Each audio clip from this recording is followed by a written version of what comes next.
राजनीति में इस वक्त जो सबसे बड़ा सवाल बना हुआ है वो ये है कि क्या दशकों से एक दूसरे के कट्टर विरोधी रहे डीएमके और एआईएडीएमके साथ आ सकते हैं। 2026 के चुनाव में थलापति विजय की पार्टी टीवीके ने राजनीतिक भूचाल ला दिया है। सरकार कौन बनाएगा, इस सवाल ने भी लोगों का दिमाग तो घुमाया ही है, लेकिन दो विरोधी पार्टी क्या गठबंधन कर सकते हैं, ये भी लोगों को हैरान कर रहा है। इधर पहली बार चुनाव लड़ते हुए टीवीके ने 108 सीटें जीत ली हैं, लेकिन बहुमत के लिए 118 का आंकड़ा चाहिए, यानी विजय सिर्फ 10 सीट दूर रह गए हैं। कांग्रेस का समर्थन तो मिला है, फिर भी 6 सीटें पीछे है वो। इसी बीच अचानक सोशल मीडिया और कुछ मीडिया रिपोर्ट्स में खबर फैल रही है कि डीएमके और एआईएडीएमके मिलकर सरकार बनाने की कोशिश कर रहे हैं ताकि टीवीके को सत्ता से दूर रखा जा सके। लेकिन सवाल है, क्या ये सिर्फ अफवाह है?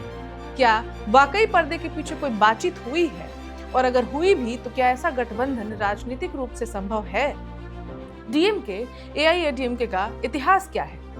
नमस्कार, मैं हूं ऋचा पराशर और आप देख रहे हैं वन इंडिया हिंदी। तो आज के इस एक्सप्लेनर में हम आपको 5 पॉइंट्स में समझाएंगे कि आखिर तमिलनाडु में डीएमके और एआईएडीएमके गठबंधन की खबर कैसे फैली, क्यों फैली और क्या ऐसा गठबंधन वास्तव में संभव है या फिर नहीं। टीवीके के अधूरे बहुमत ने पैदा किया सस्पेंस। जी हां, तमिलनाडु विधानसभा की कुल 234 सीटों में बहुमत का आंकड़ा 118 है। टीवीके ने 108 सीटें जीतकर सभी को चौंका दिया, लेकिन सरकार बनाने के लिए उसे अभी भी 10 विधायकों की जरूरत है और यहीं से शुरू हुआ है राजनीतिक गणित। कांग्रेस ने अपने 5 विधायकों का समर्थन विजय को दे दिया। इसके बाद सीपीआई, सीपीआईएम और कुछ क्षेत्रीय दलों ने भी संकेत दिए कि वे अपने संगठन से चर्चा करके उसके बाद फैसला ले सकते हैं, लेकिन तस्वीर पूरी तरह से साफ नहीं है। और राजनीति में जब तस्वीर साफ नहीं होती है तब अफवाहों की राजनीति शुरू हो जाती है। इसी माहौल में अचानक ये चर्चा फैलने लगी कि डीएमके और एआईएडीएमके जो पिछले 50 सालों से एक दूसरे के सबसे बड़े राजनीतिक दुश्मन रहे हैं, अब साथ आ सकते हैं। इस खबर ने पूरे तमिलनाडु की राजनीति को हिला दिया, क्योंकि अगर दोनों दल साथ आते हैं तो टीवीके को सत्ता से बाहर रखा जा सकता है। लेकिन ये खबर फैली कैसे? दरअसल इस पूरे विवाद की शुरुआत कुछ मीडिया चर्चाओं और राजनीतिक अटकलों से हुई। एआईएडीएमके नेता सिम्मलाई ने पत्रकारों से बातचीत में कहा कि पलानीस्वामी किंग मेकर नहीं, किंग है। इस बयान के बाद राजनीतिक हलकों में ये चर्चा शुरू हुई कि एआईएडीएमके सत्ता से बाहर नहीं रहना चाहती और किसी भी विकल्प पर विचार कर सकती है। दूसरी तरफ बीजेपी भी तमिलनाडु में टीवीके की बढ़त और ताकत को लेकर सतर्क दिखाई दे रही थी।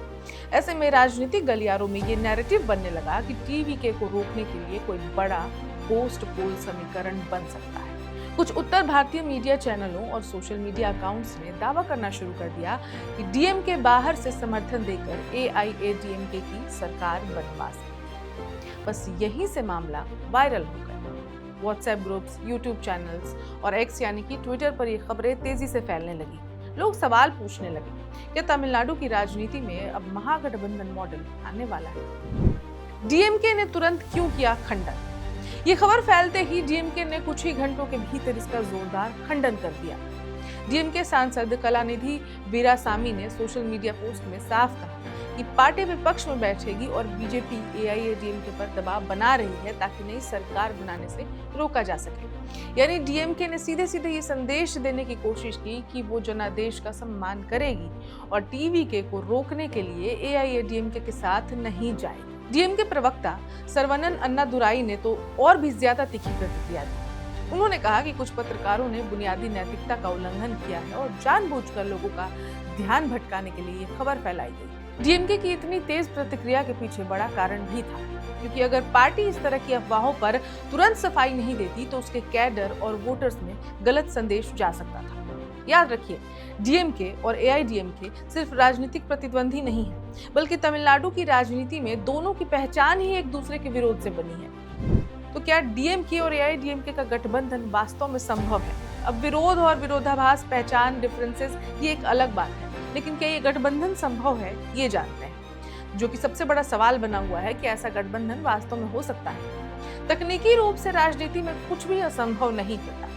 भारत में हमने ऐसे कई गठबंधन देखे हैं जहां कट्टर विरोधी दल भी सत्ता के लिए साथ आ गए, लेकिन तमिलनाडु का मामला थोड़ा अलग है। डीएमके की विचारधारा द्रविड़ मॉडल, सामाजिक न्याय और सेक्युलर राजनीति पर आधारित रही। वहीं एआईएडीएमके खुद को डीएमके का एक दूसरा विकल्प बताकर राजनीति करती रही। तमिलनाडु की राजनीति पिछले करीब 50 वर्षों से इन्हीं दो बड़ी पार्टियां द्रविड़ पार्टियों में, जिसमें एम करुणानिधि की डीएमके और जे जयललिता की एआईडीएमके के इर्द गिर्द घूमती रही। डीएमके की शुरुआत सीएन अन्नादुराई ने की थी, जबकि एआईएडीएमके को एमजी रामचंद्रन यानी कि एमजीआर ने डीएमके से अलग होकर बनाया था।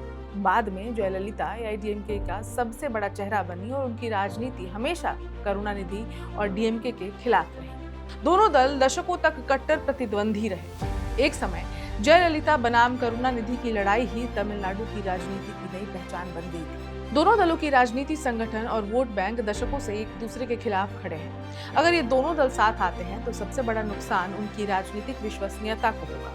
डीएमके के समर्थक सवाल पूछेंगे, जिस पार्टी को सालों तक भ्रष्ट और जन विरोधी बताया उसी के साथ क्यों? और एआईएडीएमके के वोटर्स पूछेंगे, फिर इतने साल की लड़ाई किस लिए थी? यही वजह है कि राजनीतिक विश्लेषकों का मानना है कि ऐसा गठबंधन व्यवहारिक राजनीति में लगभग असंभव है।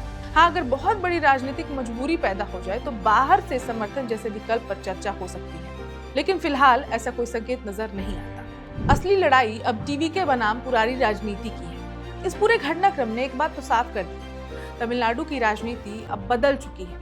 पहले मुकाबला सिर्फ डीएमके बनाम एआईडीएमके था, लेकिन अब तीसरा बड़ा केंद्र टीवीके बन चुका है। थलपति विजय ने पहली बार चुनाव लड़कर 108 सीटें जीत ली, इससे पुरानी पार्टियों के सामने अस्तित्व की चुनौती खड़ी हो गई। और यही वजह है कि हर राजनीतिक बयान, हर अफवाह और हर गठबंधन की चर्चा अब टीवीके के इर्द गिर्द घूम रही है। अगर विजय सरकार बना लेते हैं तो तमिलनाडु में एक नए राजनीतिक युग की शुरुआत होगी, और अगर सरकार नहीं बना पाते तो भी वे राज्य की राजनीति के सबसे बड़े शक्ति के केंद्र बन चुके हैं।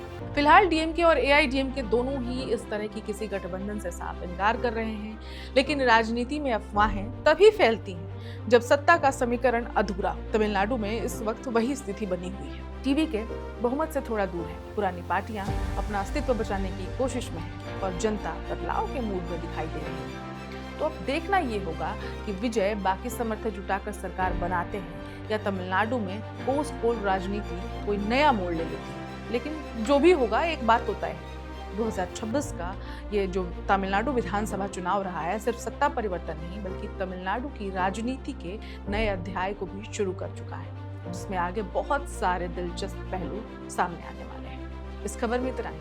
अपडेट्स के लिए देखते रहें वन इंडिया।